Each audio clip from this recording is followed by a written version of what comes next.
Hi everyone. Today we get to do polynomial long division, which is just as much fun as it sounds.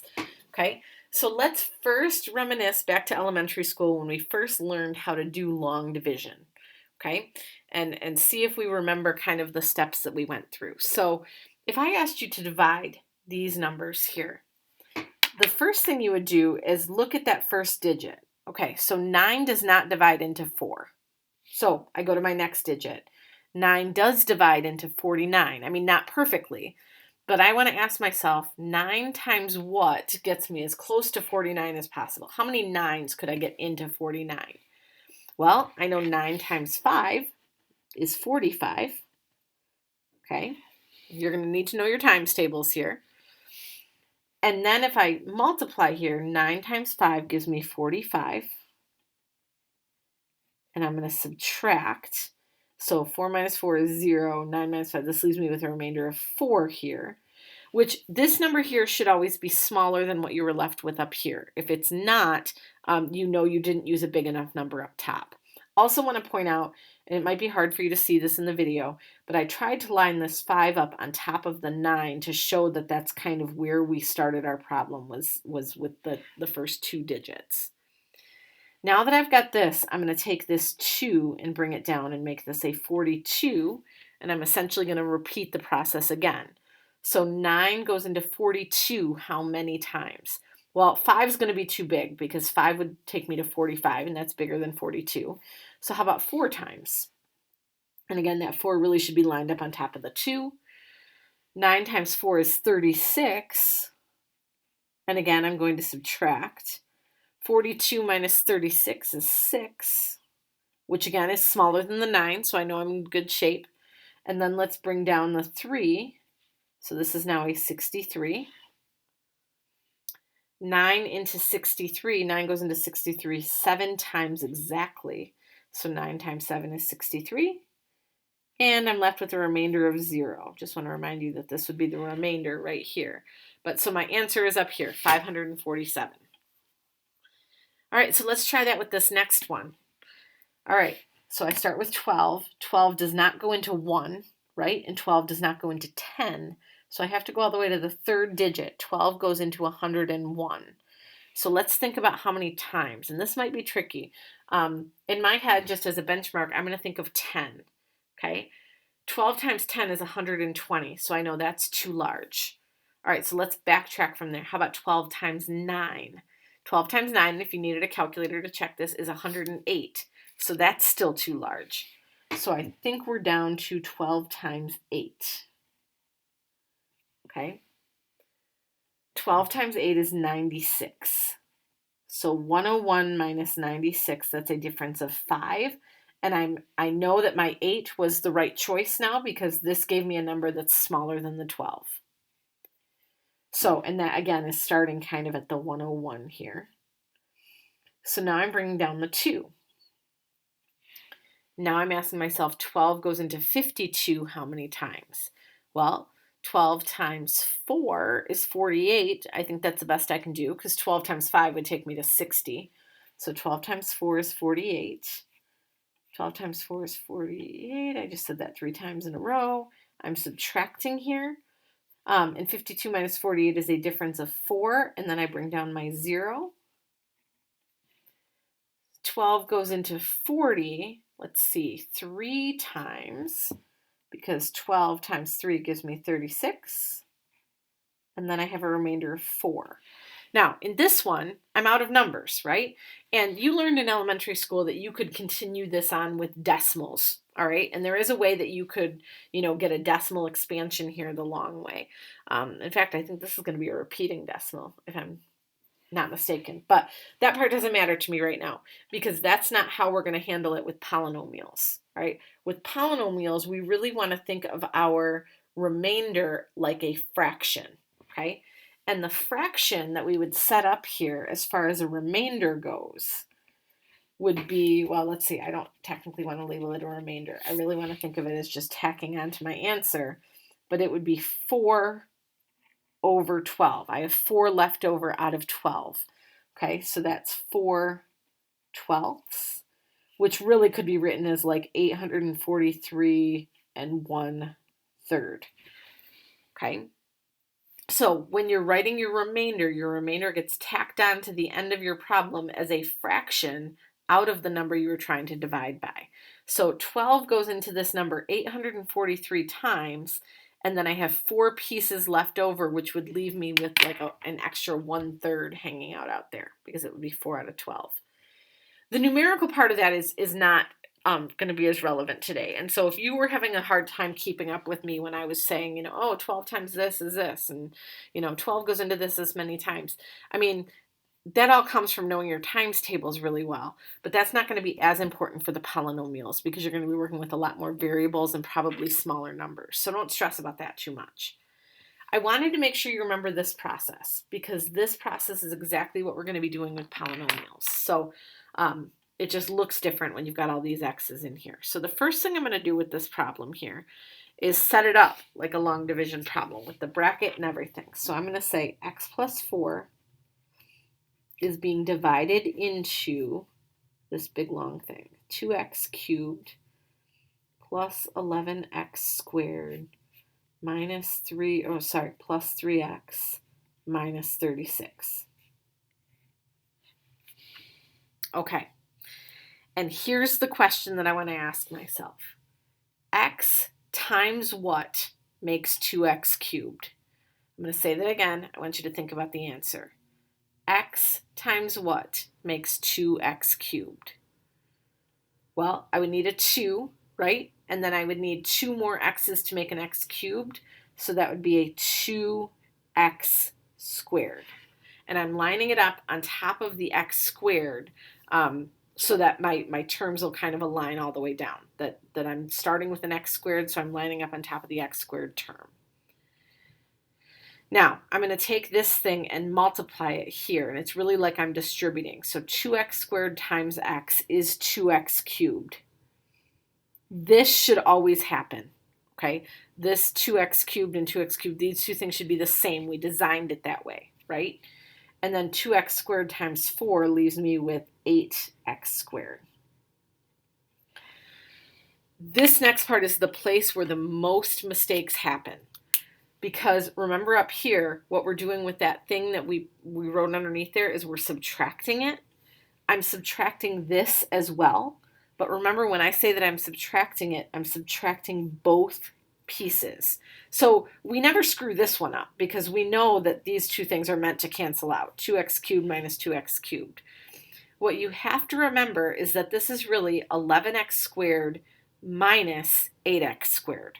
Okay, we're subtracting, not adding. Even though this is a plus sign, this minus sign out here tells me that I'm doing 11 minus 8. So this leaves me with 3x squared. And then just like we did with long division, I'm going to drag this next term down. So I get plus 3x. If I lost you somewhere there, I would strongly recommend you rewind and watch that part again before we go into the next round. Okay, we're going to kind of repeat this same process over and over again. So if you're lost now, make sure that you catch up with me before we do this next one. So now I'm asking myself, x times what makes 3x squared? Well, I know I'm going to need a 3. And then x times what makes x squared? I'm going to need another x. So that's going to be a 3x. Now we're going to distribute over here. So 3x times x is 3x squared. Again, as long as I did it right, these two should always be the same. 3x times 4 gives me 12x. And don't forget that this is subtraction. So these are going to cancel, and they should. And now I'm doing 3 minus 12, which is negative 9x. Bring down my negative 36. And then x times what makes negative 9x? So x times negative 9 would give me negative 9x. Distribute. Negative 9 times x is negative 9x.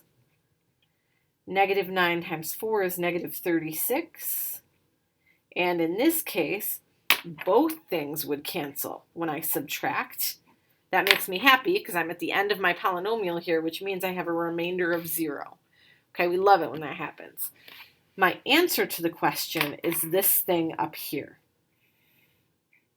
Okay, so this, if I took this polynomial and divided it by this, I would get this back. Essentially what that means is if I took, this thing here and multiplied it by the x plus 4, and did all of that, kind of like FOIL, but all that distributing, it would give me this back. Okay, that's what the question is really asking. That's not part of your answer, so I wouldn't write that down, but just wanted to make sure you understood what it was we were actually trying to find.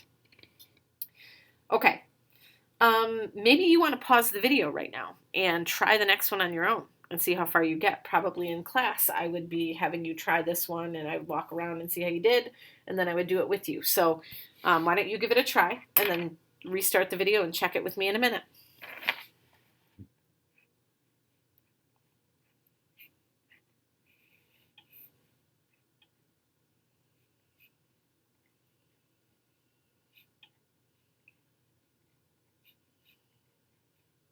Just making sure I copied everything correctly. Okay. So now, I'm starting here and here. X times what makes x cubed? Well, that's 1x, that's 3 x's, so I would need an x squared. Think about what comes next. X squared times x is x cubed. X squared times 2 is 2x squared. Be very careful here. X cubes cancel because I'm subtracting. Negative 4 minus 2 is negative 6. And then drag down my 2x.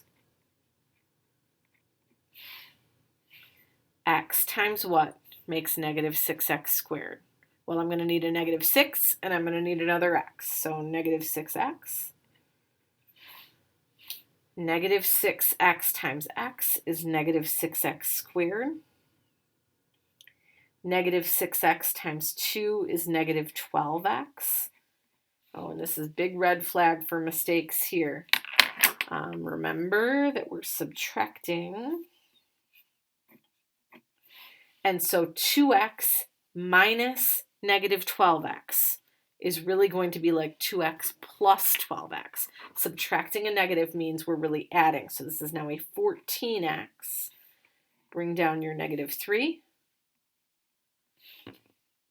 X times what makes 14x? That would be a 14. 14 times x is 14x. And it better be because that's how we designed it, right? 14 times 2 is 28. Subtract, so these cancel. Negative 3 minus 28 is negative 31. That's my remainder. Okay, my remainder is negative 31.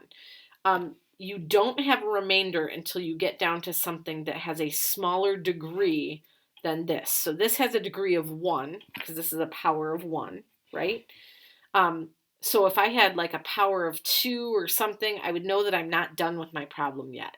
Just like up here, remember how every step I emphasized making sure that the thing that when you subtracted was smaller than what you had up here? Same thing here. Your remainder needs to be smaller in terms of degree than what you have, what your divisor is. So here's how we're going to handle that remainder. I'm going to move this remainder for just a second, just so I have room here. We are going to tack this on to the end of our problem with addition.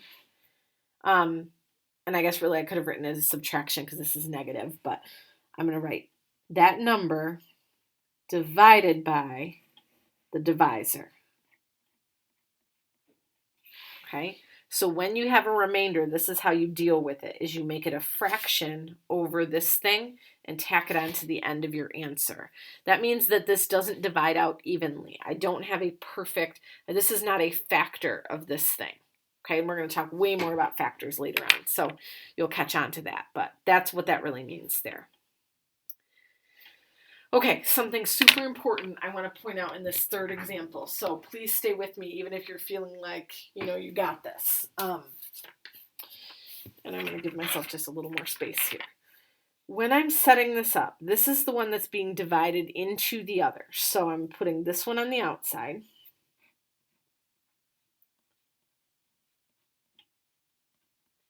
Notice that in every one we've done so far, in both our divisor and the dividend, the thing that you're dividing into, your powers have all gone in neat descending order. So we had power of 3, power of 2, power of 1, power of 0. Okay, here we had power of 3, power of 2, power of 1, power of 0. If you are missing a piece in there, if, for example, there was no x squared term, you need a placeholder in there. So you need to put a 0 in its place. So I say that because if you look at this guy, see how we jumped straight from x cubed to x? We're missing an x squared. When I write it in here, I have to, and this will screw you up. This will make it so that, your problem does not line up like it should. We need to put a 0x squared here. And that would be the case out here too. If I was missing a piece out here, I would have to make sure to put that in. And then plus 4x plus 11. Okay, so you always want to make sure, it doesn't matter where you start. So if the problem starts with an x cubed, you can start with an x cubed, but then make sure you have every power represented after x cubed. So make sure from there it goes 3, 2, 1, 0. If this started with an x to the 5th, you would make sure you have 5, 4, 3, 2, 1, 0. You have to make sure you have every piece. Okay, this one looks like it's going to be longer, but I think it'll actually be shorter because you've got 3 pieces to work with out here instead of 2. So you're going to be knocking off pieces quicker. Okay, we're still going to follow the same process though. So x squared times what makes 3x cubed? Well, I need a 3 and I only need 1x. So I'm going to take my answer and put it way over here because I only have 1x, so I want to line it up with that. 3x times x squared is 3x cubed. 3x times negative 3x is negative 9x squared. And 3x times 2 is 6x. So see, if you didn't have that 0x squared in there, this wouldn't have a partner. It wouldn't have a place to go, and then you wouldn't actually be able to subtract anything going up and down, because I can only do this subtraction with like terms. Keep in mind that you are subtracting, okay? Which really means I'm treating this almost like an addition, and I'm treating this almost like a subtraction, because that's what this minus is going to do. These guys are going to cancel. 0 minus negative 9. That's really like 0 plus 9. So this will be a 9x squared. 4 minus positive 6. So 4 minus 6 is negative 2x. And then let's bring down the 11. Okay. Now I'm saying x squared times what gives me 9x squared? Well, that would just be a 9. 9 times x squared is 9x squared. 9 times negative 3x is negative 27x. And 9 times 2 is 18. Subtract. 9x squared, go away. Negative 2 minus negative 27, which is really like negative 2 plus 27. So that's going to be 25x. And then 11 minus 18 is negative 7. So what now? We're out of numbers, right? You've got nothing else left up here. This is my remainder. And I know that doesn't look like the remainders that you saw, in the last example. But remember, the way you know it's a remainder is if its degree is less than this. So this degree is 2. This has a degree of 1. So that means I can't go any farther. I couldn't possibly make an x squared go into a 25x. So just like before, I'm going to tack this on as 25x minus 7 over this guy, x squared minus 3x. This is not the prettiest answer in the world, but it's a correct one. Okay, and so my final answer would be 3x plus 9 plus 25x minus 7 over x squared minus 3x plus 2. And once again, this tells us that this thing is not a perfect factor of this. It doesn't divide in evenly. Okay, you're going to try just a few of these tonight. We'll see how you're doing. We'll definitely be practicing these some more between now and your next quiz. Please let me know if you have questions.